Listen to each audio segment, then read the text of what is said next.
خداوند کے زندہ اور پاک کلام میں سے سیموئیل کی پہلی کتاب اس کا 26واں باب۔ اور ضعیفی جباہ میں ساؤل کے پاس جا کر کہنے لگے، کیا داؤد حکیلا کے پہاڑ میں جو دشت کے سامنے ہے چھپا ہوا نہیں؟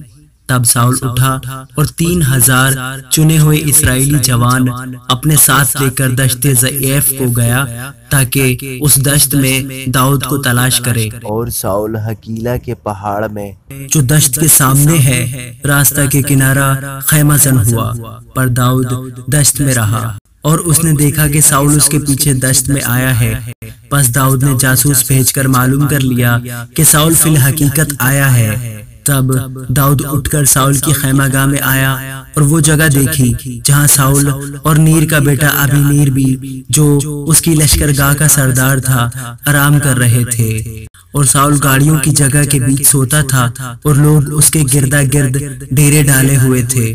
تب داؤد نے ہتی اخیملک اور زرویاہ کے بیٹے ابیشے سے، جو یوآب کا بھائی تھا، کہا، کون میرے ساتھ ساؤل کے پاس خیمہ گاہ میں چلے گا؟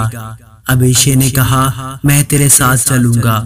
سو داؤد اور ابیشے رات کو لشکر میں گھسے اور دیکھا کہ ساؤل گاڑیوں کی جگہ کے بیچ میں پڑا سو رہا ہے اور اس کا نیزہ اس کے سرانے زمین پر گڑا ہوا ہے، اور ابینیر اور لشکر کے لوگ اس کے گرد پڑے ہیں۔ تب ابیشے نے داؤد سے کہا، خدا نے آج کے دن تیرے دشمنوں کو تیرے ہاتھ میں کر دیا ہے، سو اب تو مجھ کو اجازت دے کہ نیزہ کے ایک ہی وار میں اسے زمین سے پیوند کر دوں، اور میں اس پر دوسرا وار کرنے کا بھی نہیں۔ داؤد نے ابیشے سے کہا، اسے قتل نہ کر، کیونکہ کون ہے جو خداوند کے ممسوح پر ہاتھ اٹھائے اور بے گناہ ٹھہرے؟ اور داؤد نے یہ بھی کہا کہ خداوند کی حیات کی قسم، خداوند آپ اس کو مارے گا، یا اس کی موت کا دن آئے گا، یا وہ جنگ میں جا کر مر جائے گا، لیکن خداوند نہ کرے کہ میں خداوند کے ممسوح پر ہاتھ چلاؤں، پر ذرا اس کے سہانے سے یہ نیزہ اور پانی کی سراہی اٹھا لے، پھر ہم چلے چلیں۔ سو داؤد نے نیزہ اور پانی کی سراہی ساؤل کے سرانے سے اٹھا لی اور وہ چل دیے، اور نہ کسی آدمی نے یہ دیکھا اور نہ کسی کو خبر ہوئی اور نہ کوئی جاگا، کیونکہ وہ سب کے سب سوتے تھے، اس لیے کہ خداوند کی طرف سے ان پر گہری نیند آئی ہوئی تھی۔ پھر داؤد دوسری طرف جا کر اس پہاڑ کی چوٹی پر دور کھڑا رہا، اور اس کے درمیان ایک بڑا فاصلہ تھا۔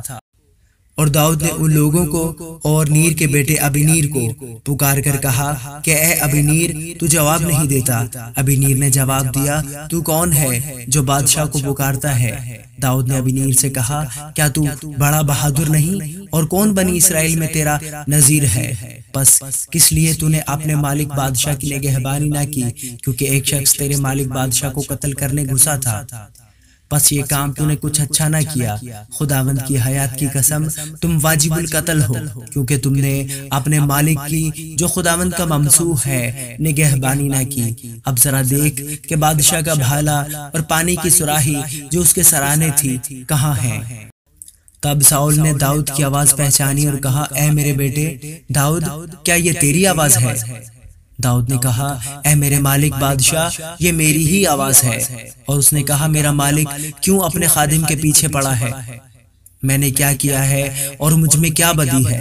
سو اب ذرا میرا مالک بادشاہ اپنے بندے کی باتیں سنے۔ اگر خداوند نے تجھ کو میرے خلاف ابھارا ہو تو وہ کوئی ہدیہ منظور کرے، اور اگر یہ آدمیوں کا کام ہو تو وہ خداوند کے آگے معلوم ہو، کیونکہ انہوں نے آج کے دن مجھ کو خارج کیا ہے کہ میں خداوند کی دی ہوئی میراث میں شامل نہ رہوں، اور مجھ سے کہتے ہیں، جا اور دیوتاؤں کی عبادت کر۔ سو اب خداوند کی حضوری سے الگ میرا خون زمین پر نہ بہے، کیونکہ بنی اسرائیل کا بادشاہ ایک پسو ڈھونڈنے کو اس طرح نکلا ہے جیسے کوئی پہاڑوں پر تیتر کا شکار کرتا ہو۔